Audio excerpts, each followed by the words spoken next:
Welcome to R Unwrapped, the CRO Playbook. So we're going to start sharp. In one sentence, what's the biggest misconception that boards have about risk leaders today? So great to be here. Thanks for asking me. I think it's actually not boards these days that have the misconception. I think boards are more clear than ever on what they want to see from a risk leader and their risk leaders in the business. I think the historic misconception, and probably the misconception outside of the board table that I experience anyway, is that the CRO's job is to control risk. And when it's in reality, the real value of the role is improving the quality of the decisions that are made under uncertainty. So it's not all about being the risk owner. Absolutely. It's not controlling all of the risks. Risk leadership is really about making trade-offs visible between growth, return, and resilience. So it's having the broad conversations around the board table, around the spectrums of those decision-making. Yeah. Okay, that makes sense. And would you say that that sort of situation is improving, or do you feel like it's stagnant?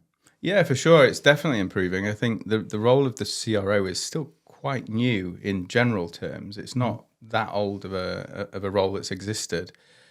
So it's always been progressing to understand actually how can it work? How does it work? How is it the most effective?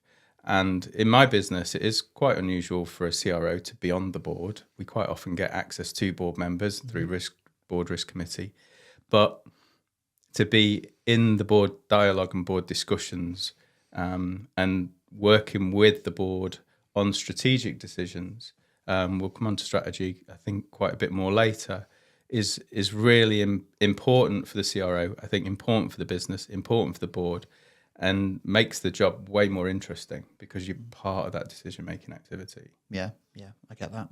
Okay, so let's talk about how expectations have actually evolved. Over the last 5 or 6 years, we've seen pandemic shocks, a lot of geopolitical instability, regulatory expansion, and now the introduction and disruption of AI. The environment feels structurally different to perhaps what it may have been before. Has the board's view of the CRO shifted accordingly with that, would you say? Yeah, I think it's definitely shifted, but I think that's to do with the evolution of the role and the external environment, the external regulatory environment. There's a lot of change occurred, as you've just described.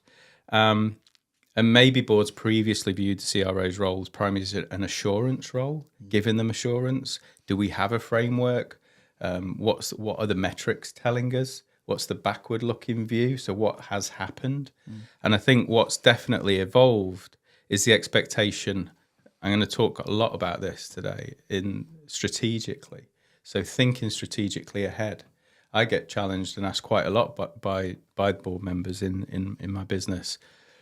What are we looking forward to? What's happening in 3, 6, 12 months? What's coming down the track? So it's very much more a forward-looking that dialogue and discussion. They're still interested, and it's still really important that the existing risk control framework works and it exists and it's effective, and we can still look at the metrics as to what did happen. I think that's still an important discussion. Yeah. We can't forget that because that's how is the business operating under the current environment. But the growth has definitely been in the what's going to happen, what are we walking towards, and how do we prepare for that? Yeah, so shifting from foresight as opposed to hindsight. Exactly. Yeah.